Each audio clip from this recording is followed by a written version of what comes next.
First of all सभी बच्चों को congratulations, you are now in class 9। 8 pass करने के बाद जब क्लास 9 में आते हैं ना तो थोड़ा सा डिफिकल्ट महसूस होता है, तो उस डिफिकल्टी को कम करेंगे नए सेशंस के साथ। जो आज का सेशन है that is introduction of your first chapter, जो कि है आपका नंबर सिस्टम।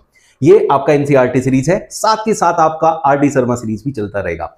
चैप्टर खत्म होने के बाद फिर आएगा पूरा का पूरा आरडी शर्मा से, जिससे कि आप एक्स्ट्रा क्वेश्चन साथ के साथ करते रहेंगे। नए हो चैनल पे तो सब्सक्राइब कर लेना, ज्यादा से ज्यादा शेयर करना अपने क्लासमेट्स के साथ। Let us start. जो सबसे पहली चीज है वो है नंबर सिस्टम। अब बच्चों, नंबर सिस्टम की बहुत प्यारी सी एक बात होती है कि नंबर्स पे डिपेंडेड होता है। नंबर्स किस पे डिपेंड होता है? डिजिट्स पे। That is 0 1 2 3 4 5 6 7 8 9। ये क्या है? These are digits. अब डिजिट्स को मिला के क्या बनता है बच्चों? डिजिट्स को बना के बनता है नंबर। अब नंबर कैसे बन सकता है? जैसे मैंने यहां से लिया 30, 3 और 0, जैसे मैंने 3 एंड 4 लिया 34, लाइक दिस, ये नंबर बनता है। अब नंबर में क्या क्या चीजें इंक्लूडेड होती है कि हम उसे नंबर सिस्टम बोलते हैं, वो समझना है? तो चलो चलते हैं आगे। लेकिन उससे पहले भाई, ये बैच जो स्टार्ट हुआ है इसमें हमें स्टार्टिंग से बेसिक से लेके चलना है और फोड़ देना है पूरी क्लास 9 को। इस बार नंबर जो हमारे साथ जुड़ेगा हमारे इस बैच के अंदर, उसको 99% दिलाने की हम कोशिश करेंगे। 1% सरकार रह गया। 1% डिपेंड करता है कि भैया आप कितना एफर्ट करते हैं। चलिए अब बात करते हैं पूरे नंबर सिस्टम की। सारे नंबर्स मिलाएं। अब वो नंबर्स एक एक करके अलग अलग कैटेगरी में जाते जाते हैं। तो अलग अलग कैटेगरी में जाने के बाद वो पूरा नंबर सिस्टम किन दो चीजों से मिलकर बनता है बच्चों? Real numbers and imaginary number. Imaginary number first time सुन रहे हो ना, कंफ्यूज नहीं होना है, सिंपल सा तरीका समझाता हूं जिससे आपको समझ में आएगा। कोई भी नंबर है, जैसे रूट में रूट 4 क्या होता है बच्चों? 2 होता है। लेकिन -4 का अगर रूट करने लगोगे तो उसका रूट नहीं होगा। That is not possible with real values. उसका जो आंसर आता है इमेजिनरी नंबर्स में आता है, जिसको हम आयोटा बोलते हैं। ऐसे नंबर्स होते हैं इस टाइप से लिखे हुए 2 + 3 आयोटा, जहां इस आयोटा का मतलब होता है iota square is equals to -1। बस इतना ही समझना है कि रूट के अंदर जो वैल्यूज माइनस में होती है उनको इमेजिनरी नंबर्स बोला जाता है। और 2 + 3i मतलब a + आयोटा b या b आयोटा की फॉर्म में लिखे जाने वाले नंबर। इसकी कहानी यहीं खत्म होती है, क्योंकि हमारी क्लास में इसका कोई यूज नहीं है, बट आपको समझना था ताकि आपको ये पता चले कि भाई हम एक्चुअली में क्या पढ़ने जा रहे हैं। अब बात करते हैं रियल नंबर्स की। रियल नंबर्स के अंदर 2 पोर्शन होते हैं। एक होता है हमारा रैशनल नंबर, एक होता है इरैशनल नंबर।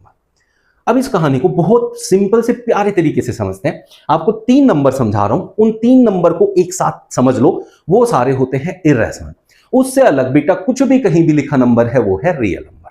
इमेजिनरी तो हटा ही चुके हैं ना, उनकी बात ही नहीं होगी। उनसे अलग जितने भी नंबर आपके सामने आंखों के आ जाए, उनमें से इन 3 को पहचान लेना कौन से होते हैं।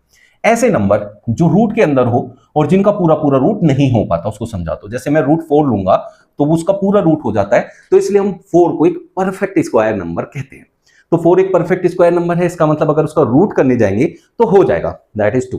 रूट 10 नहीं हो पाएगा, वो पूरा एक परफेक्ट स्क्वायर नंबर नहीं है। 10 जो है वो परफेक्ट स्क्वायर नंबर नहीं है, इसलिए उसका रूट नहीं हो पाएगा। That type of number are considered in irrational numbers. तो इरैशनल नंबर्स को बहुत प्यार से आप लोग समझ गए होंगे। एक तरीका तो ये होता है, मतलब एक टाइप के तो ये होते हैं इरैशनल नंबर्स में, है ना बच्चों।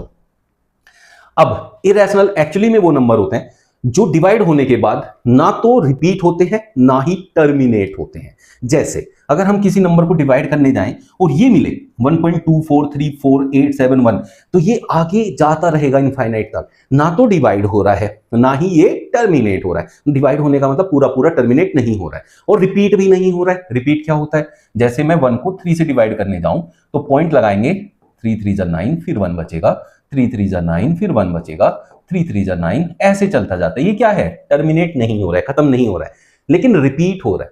तो जो रिपीट हो जाएगा वो आपका रैशनल में काउंट हो जाएगा, या फिर टर्मिनेट हो जाएगा। टर्मिनेट मतलब जैसे 2 को 5 से डिवाइड करने जाएंगे, पॉइंट लगाएंगे, 4 5 जा 20, टर्मिनेट हो गया। तो ये भी आपका रैशनल में आ जाएगा, ये भी रैशनल में। अब जो टर्मिनेट नहीं होता या रिपीट नहीं होता, टर्मिनेट एंड रिपीट दोनों होना चाहिए, ठीक है। जैसे 22/7, 7 3 जा 21, 1 बचा, 7 1 जा 7, 3 बच जाएगा, 7 4 जा 28, 2 बच जाएगा, 7 2 जा 14, 6 बच जाएगा, 7 8 जा 56, 4 बच जाएगा, 7 5 जा 35, 5 बच जाएगा, 7 7 जा 49, ऐसे चलता जाएगा। सर इस नंबर को तो हम जानते हैं, 22/7 को तो हम जानते हैं, ये तो हमारे पाई की वैल्यू होती है। तो ये देखो, ना तो टर्मिनेट होगा, खत्म भी नहीं होगा, ना ही ये रिपीट होगा। इसलिए अगर कहीं भी पाई की वैल्यू लिखी होती है तो 3.14 लिखी होती है। क्लियर हो गया क्यों लिखी होती है? 22/7 दैट इज पाई। तो पाई इर्रेशनल नंबर है। तो ऐसा नंबर जो रिपीट ना हो और टर्मिनेट भी ना हो, बस वो सारे नंबर जो होते हैं आपके इर्रेशनल होते हैं। उसमें 3 नंबर आते हैं। एक तो आता है बच्चों ये रूट वाली वैल्यूज जो आपकी परफेक्ट स्क्वायर नंबर नहीं है, जैसे √10, √2, √3। पाई दूसरी वैल्यू हो गई और तीसरी वैल्यू ऐसे लिखी है, ऐसे भी हो सकती है 0.31422314 ऐसे चलती जा रही है। ठीक है बच्चों, तो ऐसा देखो ना, तो रिपीट हो रही है ना टर्मिनेट। तो रूट में जो पूरा रूट ना हो, pi and these types of number. तो इर्रेशनल वाली कहानी भी खत्म हो गई। ये 3 चीजें आपको कहीं भी मिलेगी इर्रेशनल में काउंट करना है, उससे अलग जो भी नंबर दिखे सब क्या है, रैशनल। तो रैशनल पे चलो, ये देखो ये क्या है 9.454545 क्या हो रहा है, रिपीट हो रहा है। टर्मिनेट नहीं हो रहा है तो रिपीट हो रहा है, ये रिपीट नहीं हो रहा है तो टर्मिनेट हो रहा है। ऐसे नंबर्स आएंगे रैशनल में। जैसे यहां 7/8 है, 3/4 है, 3 ले लें, 4 से डिवाइड करें, पॉइंट लगाएंगे, 4 7 28, फिर 2 बचा, 0 लगेगा, 4 5 20 सॉरी। अब ये हो गया टर्मिनेट, और ये टर्मिनेट नहीं हो रहा है, ये हो रहा है। जो हो रहा है वो तो है ही है रैशनल, और जो नहीं हो रहा है तो रिपीट होना चाहिए, तो वो रैशनल हो जाएगा। ये 2 टाइप हो गए। ठीक है बच्चों, अब रैशनल के अंदर अब हम स्टार्टिंग से चले, जो जो आपने नंबर्स देखे हैं, डिजिट से नंबर बनाए, तो नंबर काउंटिंग नंबर्स की बात करते हैं। कहां से शुरू करें, 1 2 3 4 5 ऐसे जाते इंफिनिटी तक। तो वो नंबर्स होते हैं आपके नेचुरल। तो नेचुरल नंबर्स जो है वो आपके रैशनल नंबर्स में काउंट होते हैं। अब रैशनल नंबर्स में जब नेचुरल नंबर्स आते हैं, तो नेचुरल नंबर्स के साथ अगर 0 भी काउंट कर ले आप लोग, तो वो बन जाता है होल नंबर्स। तो वो भी इसका एक पार्ट हो गया। अब होल नंबर्स जैसे 0 से 0 1 2 3 ये है आपके होल नंबर्स, ये लिखे हुए हैं। ठीक है बच्चों, इनफिनिट तक जा रहे हैं। अब इसमें अगर हम नेगेटिव नंबर भी इंक्लूड कर दें, बट वो पॉइंट्स में ना हो, ठीक है, तो वो बन जाते हैं आपके इंटीजर्स। अब ये √49 लिखा है क्योंकि इसका रूट हो जाएगा 7 आ जाएगा। तो प्लस की वैल्यू, माइनस की वैल्यू, 0 सब कुछ इंक्लूड करके इंटीजर्स बनता है, जो कि नंबर लाइन पे ऐसे रिप्रेजेंट होता है। दिस इज 0 1 2 3 -1 -2 -3 ऐसे, उधर भी इधर भी कहीं तक भी जाएगा। अब इनके साथ अब जो हमारी नंबर लाइन है, इस नंबर लाइन पे बच्चों एक बात नोट करो, ये है 0, ये है 1। अब इसके बीच में 10 पॉइंट्स बने होते हैं ऐसे करके ना, स्केल पे भी देखोगे आप लोग, तो क्या सिर्फ इसके 10 ही डिविजन हो सकते हैं?